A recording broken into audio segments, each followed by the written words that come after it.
रुपए लीटर तेल थी, आज 110 रुपए लीटर है। देश में इसकी गारंटी क्यों नहीं चलती? देश में विकास हो रहा है, मोदी जी कहते हैं देश में विकास हो रहा है, थोड़ा तो बर्दाश्त करना होगा। किसी भी पंचायत में उनके फंड से, निजी फंड से 5 को चापाकल नहीं हला है और जनता मोदी की बात नहीं कर रही है, मुद्दों की बात कर रही है। अभी हम मोतिहारी में हैं। मोतिहारी में डॉक्टर राजेश या राधा मोहन, ये दो नाम चर्चा का विषय बना हुआ है। मेरे साथ बात करने के लिए मौजूद है मुखिया जी, इनसे हम कुछ बात करेंगे। कैसे हैं आप? मैं मोतिहारी लोकसभा, पूर्वी चंपारण लोकसभा का वोटर हूँ। 30 वर्षों से राधा मोहन जी यहाँ जमे हुए हैं, उनके द्वारा कोई भी विकास का कार्य नहीं किया गया है। कैसे बात कर रहे हैं? मैं बता रहा हूँ, उनका कहीं भी ऐच्छिक ऑप्शनल कोर्स है, ऑप्शनल फंड है, ऐच्छिक कोर्स है। ये दावे के साथ मैं कह रहा हूँ कि उनका निजी कोर्स कहीं भी देहात में नहीं दिखाई दे रहा है। अरे उनका विकास फंड, आप स्टेशन पे जाइएगा तो पूर्व कृषि मंत्री के नाम से चेयर रखा हुआ है, कुर्सी रखा हुआ है। मैं बता रहा हूँ नहीं हुआ, वो कोई बड़ी विकास नहीं है। वहाँ देश विदेश के कोई भी लोग आएगा जाएगा, लेकिन जो वोटर है, जो देहात से लोग उनको वोट देते हैं अरमान से, वो कहीं से वो कामयाब साबित नहीं हुए।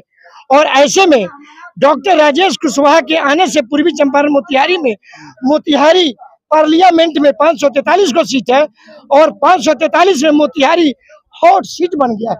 अच्छा। और यह डॉक्टर राजेश कुमार कुशवाहा को मोतिहारी की जनता का अपार समर्थन मिल रहा है। और इस समर्थन को देखते हुए, आज के हुजूम को देखते हुए, मानो ऐसा लगता है कि राजेश कुशवाहा यहाँ से अपने प्रतिद्वंदी राधा मोहन सिंह से 12 बजे दिन में 3 लाख वोट से विजयी होंगे। भीष्म पितामह कहे जाते हैं, कैसे हरा पाइएगा? मैं बता रहा हूँ, वे भीष्म पितामह कहे जाए, चाहे राजनीति के चाणक्य कहे जाए, जनता में उसका कच्ची सिंपैथी खत्म हो चुका है। विकास का उन्होंने कोई काम नहीं किया। किसी भी पंचायत में उनके फंड से, निजी फंड से 5 को चापाकल नहीं हला है और जनता मोदी की बात नहीं कर रही है, मुद्दों की बात कर रही है। यहाँ के लोग बेरोजगारी से गुजर रहे हैं, कोई काम धंधा नहीं है। तो मुमकिन है, मोदी की गारंटी है। मैं बता रहा हूँ, वाला सरकार, मेरी बात सुनिए, सरकार गारंटी पर गारंटी कर रही है, तो ये क्यों नहीं कहती है कि जो 2014 में डीजल 46 रुपए लीटर थी, आज 2024 में 97 रुपए लीटर है। 2014 में कांग्रेस की सरकार थी और 165 रुपए लीटर पेट्रोल थी, केवल 65 रुपए लीटर तेल थी, आज 110 रुपए लीटर है। इसकी गारंटी क्यों नहीं चलती? देश में विकास हो रहा है, मोदी जी कहते हैं देश में विकास हो रहा है, थोड़ा तो बर्दाश्त करना होगा। कहीं भी विकास नहीं हो रहा है। ये तो उल्लू की तरह की बात हो रही है, वो कहीं विकास नहीं करते हैं। वो हिंदू मुस्लिम की बात करके वोट लेना चाहते हैं, लेकिन लोग ऐसे में फंसना नहीं चाहते। पत्रकारों ने मोदी जी से पूछा कि आप शिक्षा के विषय में बताइए। मोदी जी ने कहा नहीं जानते हैं, राम मंदिर बन गया। अच्छा, यही शिक्षा है। मोदी जी देश के कहते यही राम मंदिर बन गया। कहते हैं स्वास्थ्य के बारे में बताइए, वो आपको मालूम नहीं है, मथुरा में कृष्ण मंदिर बनने वाला है। ये आपके मोदी जी का स्टेटमेंट इंडिया में, जो निवर्तमान प्रधानमंत्री हैं। 5 किलो अनाज फ्री में मिल रहा है, अब क्या चाहिए? अरे मैं बता रहा हूँ, 5 किलो अनाज का जनता ने खो दिया है। जनता को 5 किलो अनाज, क्या 30 दिन में 5 किलो कोई खाता है क्या जी? क्या उसके साथ सब्जी दाल नहीं होता है क्या जी? नमक नहीं होता है क्या जी? फिर सिलेंडर भी मिल रहा है। मैं बता रहा हूँ, कहीं नहीं 1200 रुपए सिलेंडर है, 1100 रुपए सिलेंडर है। जो कांग्रेस की राज्य में 400 रुपए सिलेंडर थी, आज 1100 रुपए सिलेंडर हो गया। महंगाई को देखते हुए, बेरोजगारी को देखते हुए, गरीबों को देखते हुए यहाँ की जनता ने नरेंद्र मोदी का साथ छोड़ दिया है। नरेंद्र मोदी की बातें जनता में हल्की लगने लग गई है। नरेंद्र मोदी को देश गंभीरता से नहीं ले रहा है। मैं सिकंदर चौधरी, मुखिया मोतिहारी से। 2047 तक रहेंगे? असंभव। This is not possible for mister Narendra Modi.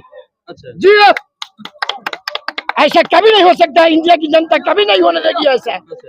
ये उनकी गलतफहमी है, मिस्टेक है। अच्छा, ये देखिए विकास उनका हम गिनवा रहा है आपको। राम मंदिर बनवा दिए।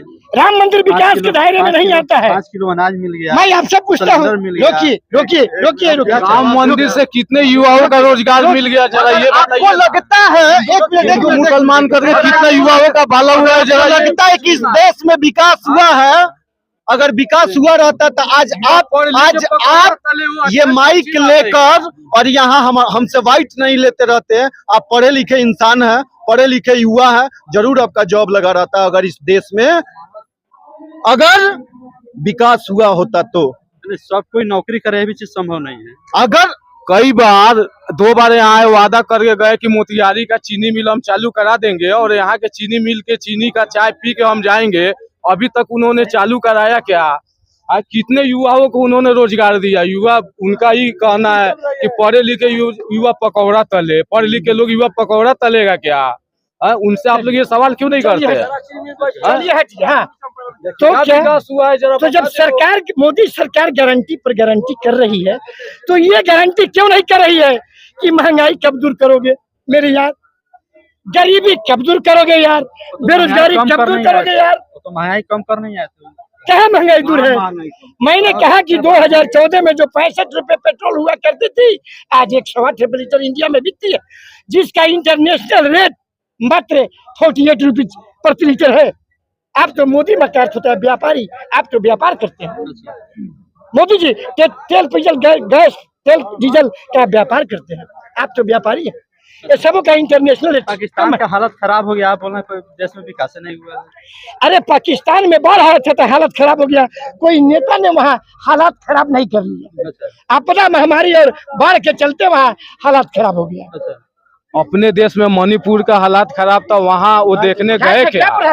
अपना देश में पहले लोग देखे ना, फिर बाद में दूसरे देश को हम देखेंगे। हम यहाँ भूखा मर रहा है, हमारे युवा भूखा मर रहा है, नौकरी नहीं है, सब कुछ प्राइवेट कर दिया गया, सब जगह लूट बाजारी है, चोर बाजारी है। पहले अपना देश में सुधार हो ना, पहले अपना देश में सुधार करे तभी कुछ होगा। और सबसे पहली बात यहाँ का युवाओं ने ठाना है मोदी सरकार को उखाड़ के फेंक देना है। 400 पार हम कुछ नहीं, कुछ नहीं, कुछ नहीं।